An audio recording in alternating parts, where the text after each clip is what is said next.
New year की रात जब पूरी दुनिया जश्न और आतिशबाजी में डूबी हुई थी, उसी वक्त यूक्रेन युद्ध के सबसे विवादित इलाकों में से एक खैरसोन में जश्न मातम में बदल गया। रूस का दावा है कि यूक्रेन से छीने गए खैरसोन इलाके में एक होटल और कैफे पर ड्रोन से हमला किया गया, जहां लोग नए साल का स्वागत कर रहे थे।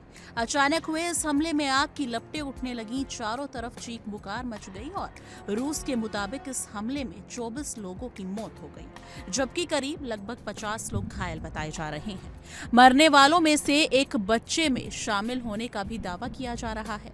रूसी प्रशासन का कहना है कि ड्रोन में ऐसा खास ज्वलनशील पदार्थ मौजूद था जो विस्फोट के बाद आग में बदल गया और देखते ही देखते पूरा इलाका उसकी चपेट में आ गया। रूस ने इस हमले को पूरी तरह से एक सुनियोजित साजिश बताया है। खेरसोन प्रांत के रूसी गवर्नर व्लादिमीर सोल्डो के हवाले से कहा गया है कि हमला एक नहीं बल्कि 3 अलग अलग ड्रोन हमलों से किया गया। गवर्नर ने हमले के बाद तबाह हो चुके होटल और कैफे की तस्वीरें भी साझा की हैं, जिसमें जली हुई इमारतें और मलबे का ढेर साफ नजर आता है। रूस के विदेश मंत्रालय ने भी इस घटना को महज एक हमला नहीं बल्कि आम नागरिकों को निशाना बनाने की सोची समझी साजिश करार दिया है।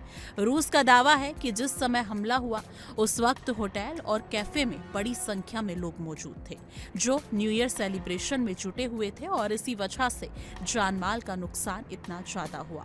इस पूरे मामले में सबसे बड़ा मोड़ तब आया जब रूस सीधे यूक्रेन पर आरोप लगाने के बजाय इंग्लैंड और दूसरे यूरोपीय देशों की खुफिया एजेंसियों पर उंगली उठाता है। रूस का कहना है कि इस ड्रोन अटैक के पीछे यूरोपीय इंटेलिजेंस एजेंसियों की भूमिका है, जिन्होंने यूक्रेन के जरिए इस हमले को अंजाम दिलवाया। यही वजह है कि रूस ने अपने बयानों में यूक्रेन का नाम लेने में सावधानी बरती है और आरोपों की दिशा पश्चिमी देशों की ओर मोड़ दी है।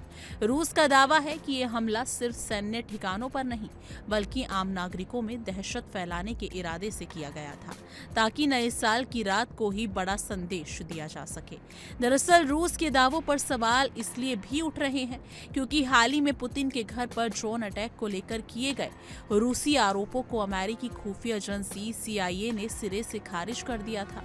रूस ने दावा किया था कि 28 दिसंबर की रात यूक्रेन ने 91 ड्रोन के जरिए रूसी राष्ट्रपति व्लादिमीर पुतिन के नोवोग्राद स्थित घर पर हमला कर उनकी हत्या की कोशिश की थी। लेकिन CIA ने अमेरिकी राष्ट्रपति डोनाल्ड ट्रंप को दी गई जानकारी में साफ कर दिया है कि यूक्रेन की तरफ से ऐसा कोई ड्रोन अटैक नहीं किया गया।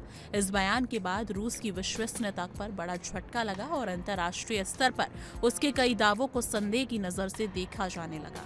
यही कारण माना जा रहा है कि खेरसोन में हुए इस कथित ड्रोन अटैक को लेकर रूस ने सीधे यूक्रेन को दोषी ठहराने से परहेज किया है।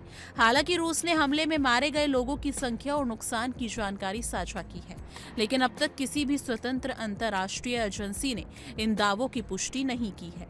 दूसरी ओर यूक्रेन की तरफ से भी खेरसोन हमले को लेकर कोई आधिकारिक प्रतिक्रिया या बयान सामने नहीं आया है, जिससे स्थिति और ज्यादा रहस्यमयी बन गई है। इससे पहले भी खेरसोन में एक होटल पर हमले की खबर आई थी, जिसमें गवर्नर सोल्डो के घायल होने का दावा किया गया था। खेरसोन यूक्रेन युद्ध का एक बेहद अहम और संवेदनशील इलाका है। फरवरी 2022 में युद्ध शुरू होने से पहले ये इलाका पूरी तरह यूक्रेन के नियंत्रण में था, लेकिन बाद में रूस ने सैन्य अभियानों के जरिए खेरसोन प्रांत के एक बड़े हिस्से पर कब्जा कर लिया। हालांकि कुछ इलाकों में आज भी यूक्रेनी सेना मौजूद है। खेरसोन की रणनीतिक अहमियत ब्लैक सी यानी काला सागर के तट के पास होने की वजह से और बढ़ जाती है। यही कारण है कि ये इलाका लगातार हमलों, आरोप प्रत्यारोप और अंतर्राष्ट्रीय राजनीति का केंद्र बना हुआ है। पिछले साल नवंबर 2025 में हॉलीवुड की मशहूर अभिनेत्री एंजेलिना जोली ने भी युद्धग्रस्त खेरसोन का दौरा किया था और वहां के पीड़ित लोगों से मुलाकात की थी, जिससे इलाका एक बार फिर दुनिया की सुर्खियों में आया था।